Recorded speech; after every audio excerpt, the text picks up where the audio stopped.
Wedding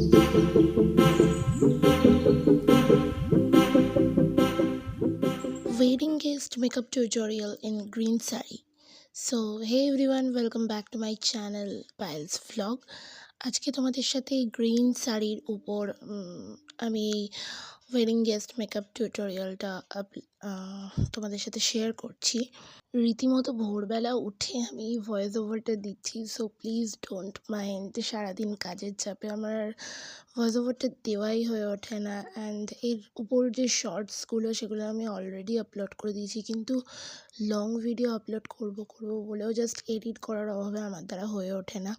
তো যাই হোক, ফার্স্টে এখানে আমি স্কিন প্রেপ করার পর আমি এখানে কিন্তু লাগিয়ে নিয়েছিলাম ব্লু হেভেনের প্রাইমার।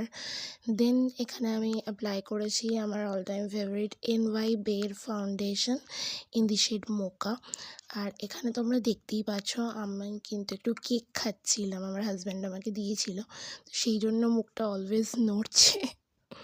তো ভালো করে ফাউন্ডেশনটা স্কিনে সেট করে নেওয়ার পর দেন এখানে আমি ব্লেন্ড করে নেওয়ার পর এখানে আমি অ্যাপ্লাই করেছি ব্লু হেভেনের এই লিপ অ্যান্ড চিক টিন্টটা in the shade dusky rose আর রোজি ডাস্ক সামথিং কিছু একটা হবে।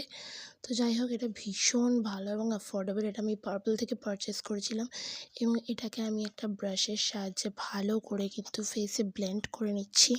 মেকআপের ক্ষেত্রে কিন্তু প্রত্যেকটা স্টেপের পর একটু করে অন্তত ফেসটাকে রেস্ট দেবে, আমার ওপিনিয়ন অন্তত সেটাই বলে।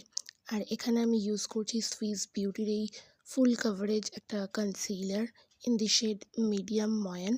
তো কনসিলারটা যেখানে যেখানে আমার ফেসের হায়েস্ট পয়েন্ট হাইলাইট করার দরকার সেখানে সেখানে আমি অ্যাপ্লাই করে নিয়েছি খুবই অল্প পরিমাণে, বিকজ এই কনসিলারটা আমার ফেসের জন্য খানিকটা লাইট শেডের, এটা একটা হাইলাইটিং কনসিলার হিসেবেই আমি ইউজ করি।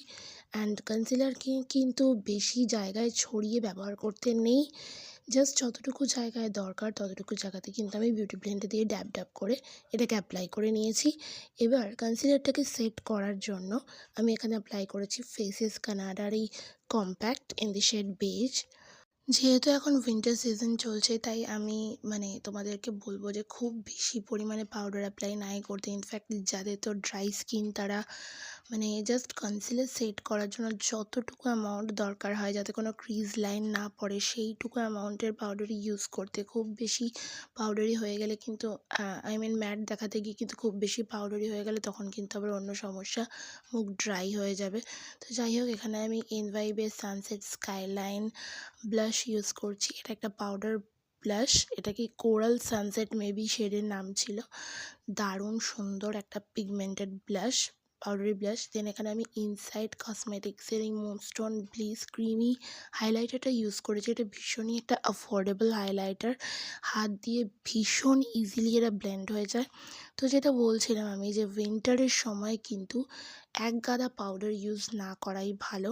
জাস্ট যতটুকু একটা ক্রিজ লাইন আটকানোর জন্য করা দরকার সেইটুকুই হালকা অ্যামাউন্ট নিয়ে কিন্তু ইউজ করতে হবে। আর এখানে আমি আমার আইব্রোটা ড্র করছি। হ্যাঁ, আইব্রো ড্র করার জন্য আমি কিন্তু কোনো আলাদা করে আইব্রো পমেট ইউজ করিনি।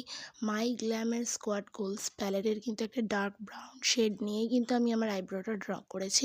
প্রথমে কিন্তু আমি একটা হালকা ব্রাউন শেড নিয়ে আমার পুরো আইলিডে বলবো না, অ্যাজ এ ট্রানজিশন কালার হিসেবে কিন্তু আমি এটা অ্যাপ্লাই করেছি। দেন আমি একটা স্যাভ গ্রিন আমার শাড়ির ম্যাচিং করে কালার নিয়ে সেটাকে কিন্তু আমি আমার আউটার কর্নারে অ্যাপ্লাই করেছি। দেন একটা শিমার শেড অ্যাপ্লাই করেছিলাম, আর তারপর এই গ্রিন কালারের গ্লিটারটা অ্যাপ্লাই করেছি ফিঙ্গারের সাহায্যে। আর তারপর তো আইলাইনার, কাজল, মাস্কারা যেগুলো যেগুলো আর কি নর্মালি হয়, তো সেই সমস্ত কিছু কিন্তু আই মেকআপে আমি অ্যাপ্লাই করেছিলাম। হ্যাঁ, কাজলটাকে লাগিয়ে নিয়ে আমি একটা হালকা ব্রাউন কালার দিয়ে কিন্তু একটু স্মাচ করে নিয়েছিলাম যাতে এই স্মাজি এফেক্টটা আসে। দেন এখানে আমি আমার all time favourite lipstick use করেছি। লিপস্টিকটা হচ্ছে মাই গ্ল্যামের কিচেন ফিশ, সম্ভবত একটা ডার্ক মেরুন টাইপের শেডের লিপস্টিক। এটা এত সুন্দর, অনেকক্ষণ অবধি লিপে স্টে করে, ভীষণ লং লাস্টিং। যতই তুমি যাই খাও, বিয়েবাড়ির হেভি খাওয়ার কোনো অয়েলি ফুড, এটা কিন্তু তোমার মুখ থেকে ঠোঁট থেকে সহজে কিন্তু সরবে না।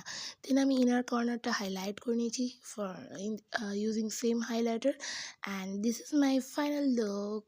সো কেমন লাগছে তোমরা কিন্তু জানিও, আর আমার চ্যানেলটাকে কিন্তু সাবস্ক্রাইব করতে ভুলো না। বাই।